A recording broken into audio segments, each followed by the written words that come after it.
Practice has been pretty good. Players seem to have pretty good attention and focus on what they're doing, what they're trying to do.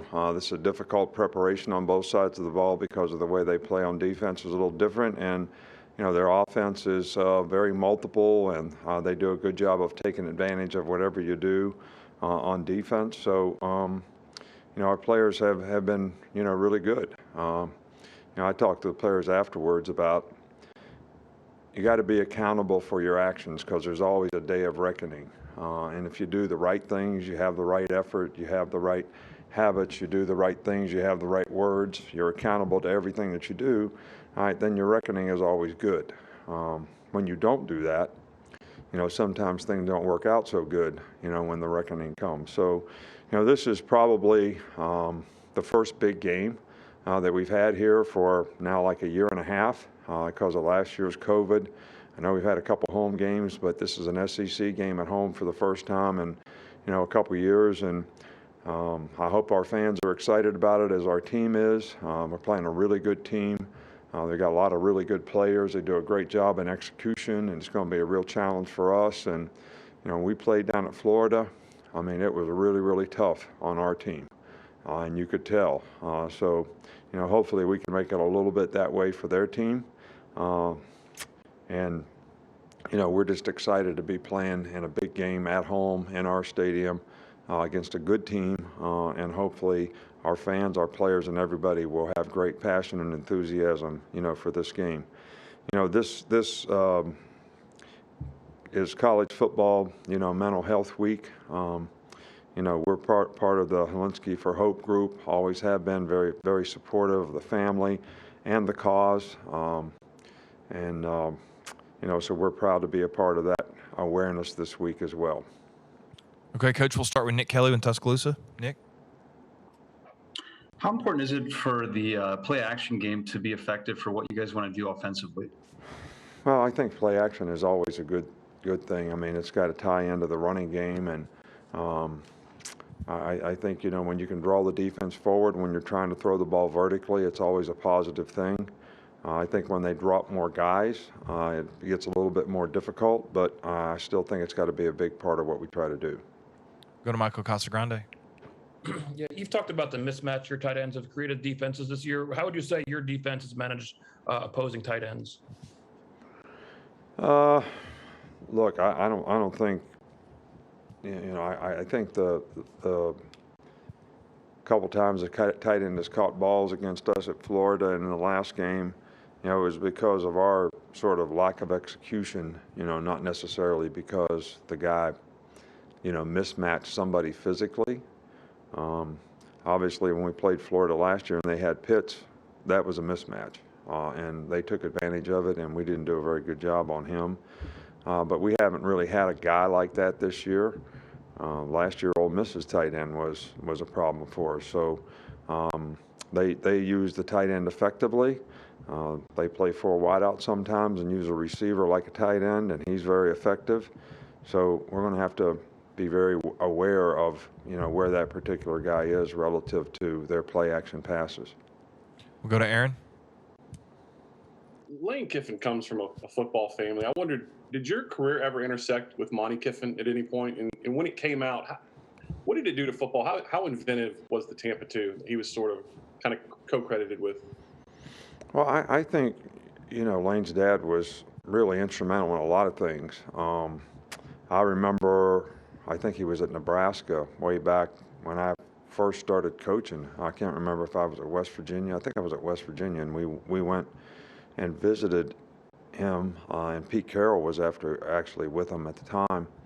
But he was really the first coach that I remember that actually coordinated front and coverage.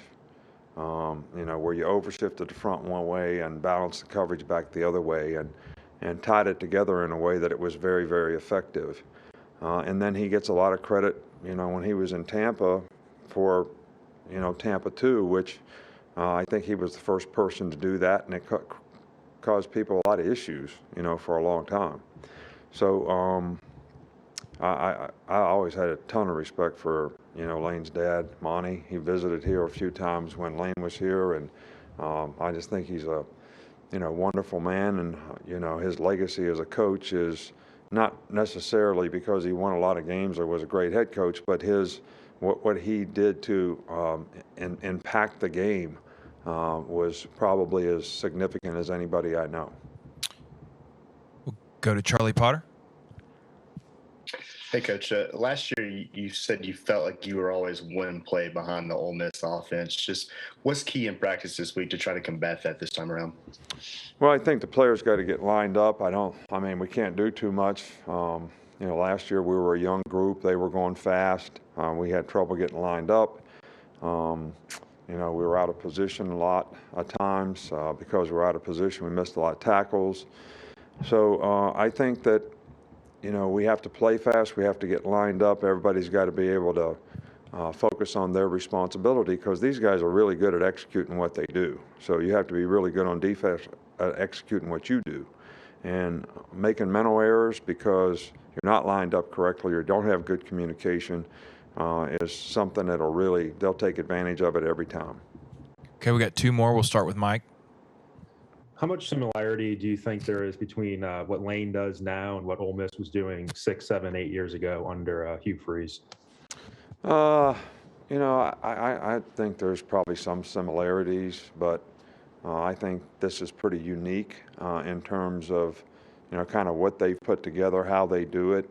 There's some similarities to, spread, but there's also, they run the ball. They run the ball and they run it effectively, and they're really good at it. And then they're really good at taking advantage of anything you do to stop the run. They're going to throw RPOs or play action passes to take advantage of that.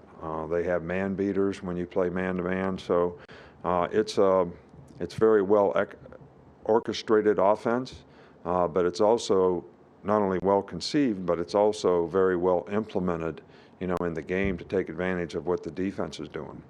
Okay, we're going to finish with Tony. Yeah, both Bill O'Brien and Bryce Young have both talked about building that mutual trust. And I just wanted to know, what did Bryce do maybe over the offseason or just during practice to initially just give you that trust in him and kind of build that up?